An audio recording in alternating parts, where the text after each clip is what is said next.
The FBI announcing that man Eugene Henley Jr., a.k.a. Big U, is now in custody. He was facing a max sentence of life in federal prison. Justice for them. I mean, I did that. I was on the other side of... Big U has finally broken his silence from behind bars, and what he's saying is heavy. He just opened up about why he stayed quiet after Nipsey Hussle's tragic death, and according to him, speaking out back then would have only made everything worse. He felt like anything he said would have been twisted, flipped, and used against him in the streets and in court. Right before he turned himself in, Big U dropped a video online where he flat out denied the charges stacked against him. He said, "You just guilty because somebody else don't like you." That line hit different, like he already knew folks were gonna judge him no matter what. He looked like a man preparing for battle, not just in court, but in public opinion too. Since getting locked up, his posts have taken a whole new tone. Just guilty because somebody else don't like you and they go on the internet and do what they want to, and y'all gonna promote. It's not about flexing or fame anymore. It's all about survival, betrayal, and who's really 10 toes down. He's been throwing out hints about who's real and who folds when things get tight. People close to him are saying he feels completely let down. Like the ones he used to ride for, vanished, ghosted him, no loyalty back. He was out here protecting people, and now when he needs someone to ride for him, silence. And the shocker, Big U is choosing to represent himself in court. That's right, no top defense attorney, no legal dream team, just him versus a RICO case. With all his status in the game, all those years putting people on and making connections, nobody's offering to pay for a lawyer, not one big name coming through. That says a lot. Tony Yayo spoke on it during his latest Vlad TV appearance, and he made it clear. Something deeper is going on here. Nipsey Hussle's name still echoes through the streets of LA like a battle cry, a symbol of hustle, pride, and purpose. Never left. Where he went, they say he went to the car or something. No, sir. See, and that's where people get it messed up, and that's where it get convoluted. They had work. He went into Master Burgers and ordered a burger. Ordered a burger after they had words, and sat in there on camera, walking around, and you can see the derangeness in his head. He sat in there with his shirt off, then walked out. So he didn't leave like they make you think he had words with. So something else that didn't make sense to me, the hit didn't make sense to me, because who takes this girl on a hit? And who goes, if you're going to go do a hit, if it is a hit, if you're going to go do it. But while his legacy shines bright, Big U's story sits in a shadow, unfinished, complicated, and stuck in limbo. People remember Nip for building a movement that reached the world, but behind that movement was a foundation laid by Big U. Now the real question is, did one man's dream end up overshadowing the others? Let's be real. Big U wasn't just some random OG in the background during Nipsey's rise. He was the one calling shots before anyone even knew who Nip was. He helped lay the first bricks that would take Nipsey from Crenshaw all the way to international stages. You couldn't talk about Nip's early grind without bumping into Big U's name. It was everywhere. Way before Nipsey blew up, Big U had already cemented his place in LA street history. Raised in the gritty blocks of Arlington and Slauson, he wasn't just part of the Rollin 60s. He was leading. Word on the street was simple. Nothing went down in that part of the city without Big U's stamp. He had influence that ran deep, not just in the gang world, but in the culture too. And when he made that transition from the streets to the music scene, he didn't slow down. That same power followed him.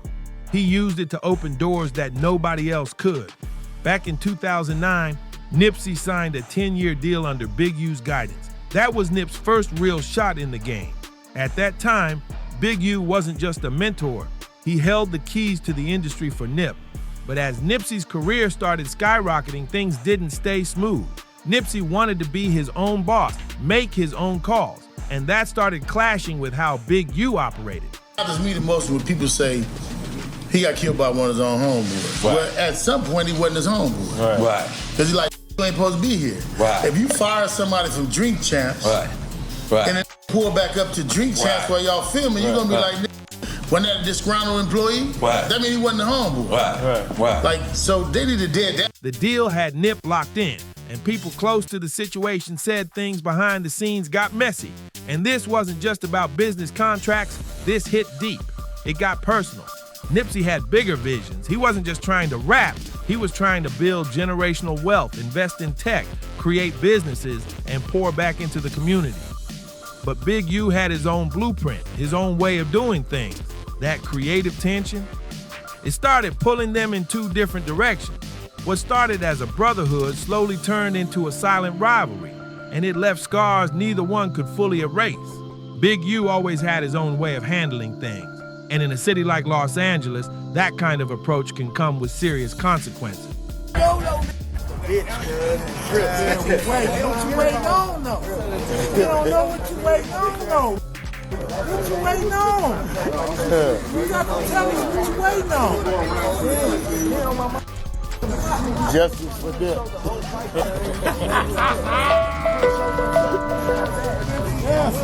But your boy would have been there like, yeah, you got it.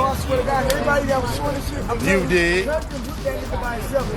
You did. When two powerhouses like Nipsey and Big U clashed, it wasn't just personal, it turned political. Street politics started creeping in, and when you're dealing with two respected figures from the same soil, that kind of tension doesn't stay quiet for long. Some people even claimed they got into real physical altercations before patching things up. The streets were buzzing. By 2018, it had all hit a breaking point. Told you Nip got killed. You called Nip in a panic. He answered the phone. When you hear his voice, you like, well, Nip ain't dead, but you don't warn him what he said. 30 minutes later, you get a call after the fact, Nip dead. But right before Nip passed, the word was they squashed it. They had reportedly made peace and were trying to move forward. Big U was even seen on tour with Nip again, helping with the Victory Lap rollout. It looked like old wounds were healing. But then, out of nowhere, tragedy hit. Nipsey was shot and killed. And just like that, Big U vanished from the scene.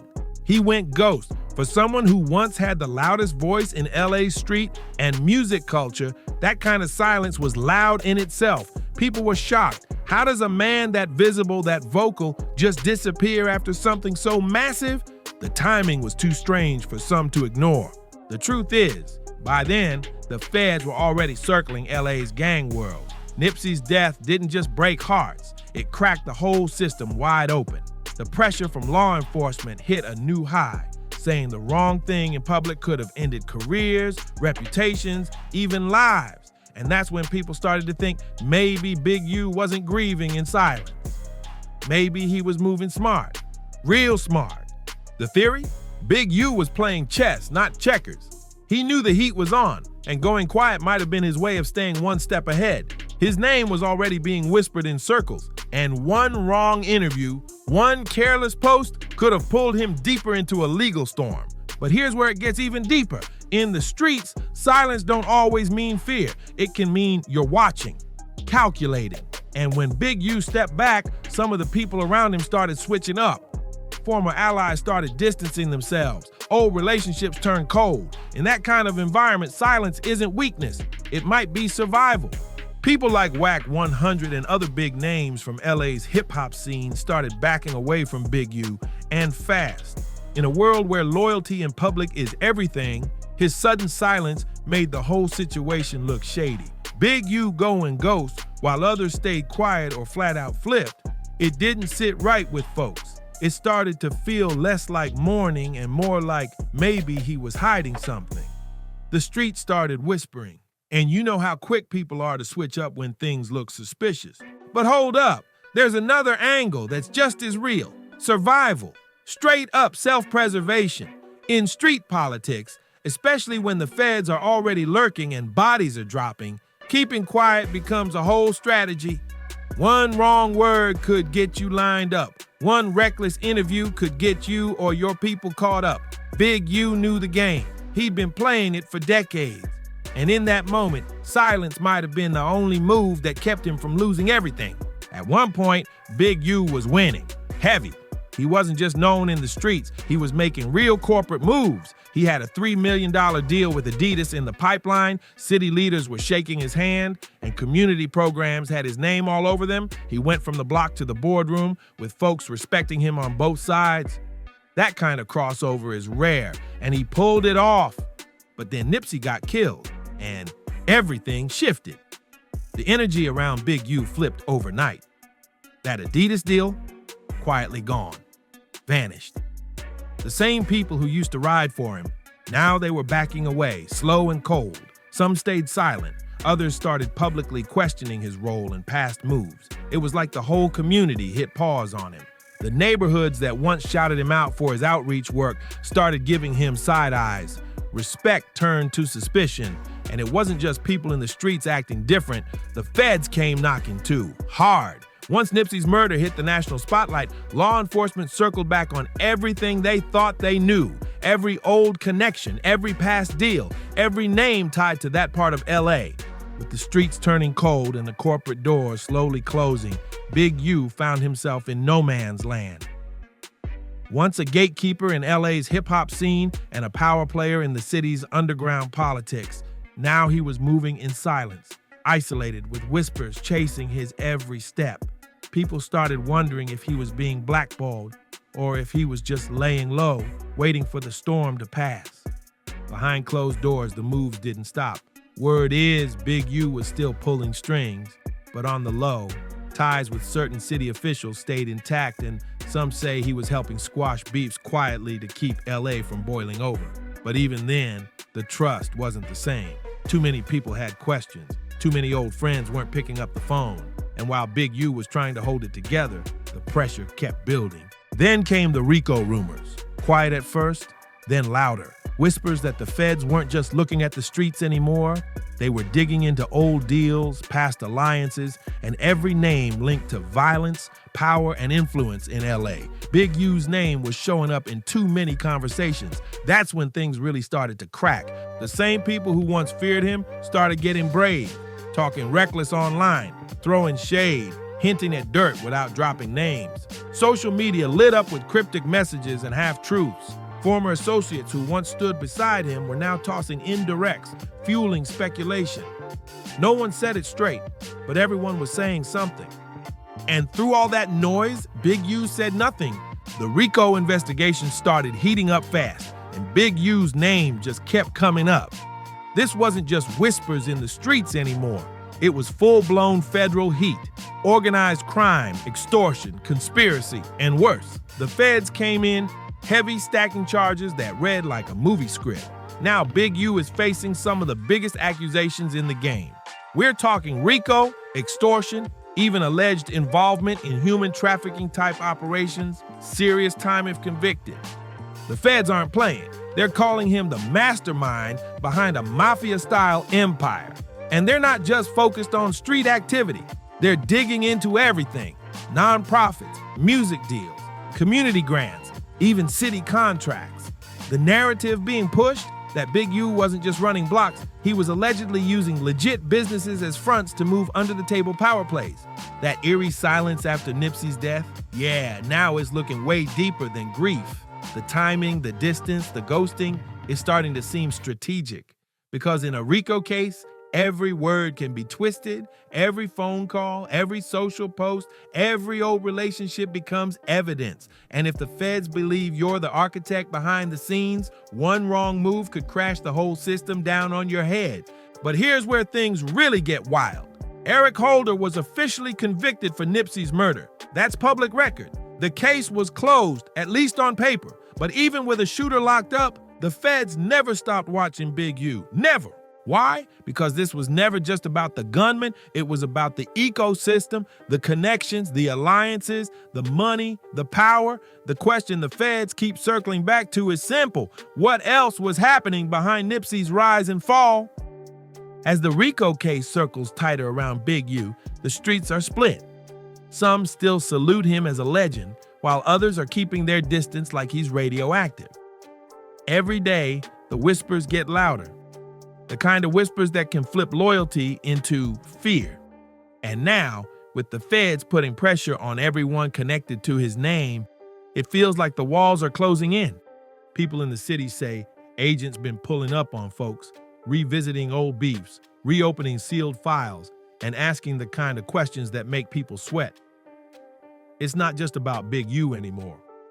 It's about anyone who ever stood next to him, did business with him, or got a favor from him.